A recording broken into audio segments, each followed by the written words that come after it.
Everyone. ఇవాళ recipe ఏంటంటే onion chutney ఈజీగా, టేస్టీగా ఎలా ప్రిపేర్ చేసుకోవాలో చూపిస్తాను. దీనివల్ల వంటికి చలవ చేస్తుంది అండ్ టేస్ట్ కూడా బావుంటుంది. దోసలోకి ఇంకా రైస్‌లోకి కూడా టేస్ట్ అనేది చాలా బావుంటుందండి. 4 అయితే మీడియం సైజు ఆనియన్స్ తీసుకున్నాను. కొద్దిగా అల్లం ముక్క, కొద్దిగా చింతపండు అండ్ 4, 5 అయితే వెల్లుల్లిపాయ రెబ్బలు, కొద్దిగా పసుపు, సరిపడా కారం, సరిపడా సాల్ట్ కూడా వేసేసుకొని ఒకసారి అయితే గ్రైండ్ చేసుకోవాలి.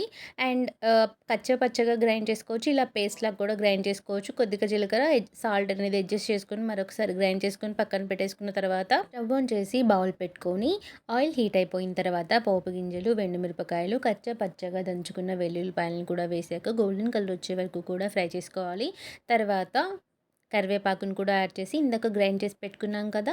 సో, ఆనియన్ పేస్ట్‌ని కూడా యాడ్ చేసిన తర్వాత 5-10 నిమిషాల వరకు కూడా పచ్చివాసన పోయేలాగా కుక్ చేసుకుని తర్వాత సర్వ్ చేసుకుంటే టేస్ట్ అయితే చాలా బావుంటుందండి. ఇందులో నెయ్యి వేసుకొని తింటే అదిరిపోతుంది. నచ్చితే లైక్ చేయండి, షేర్ చేయండి, సబ్స్క్రైబ్ చేయండి. Thank you.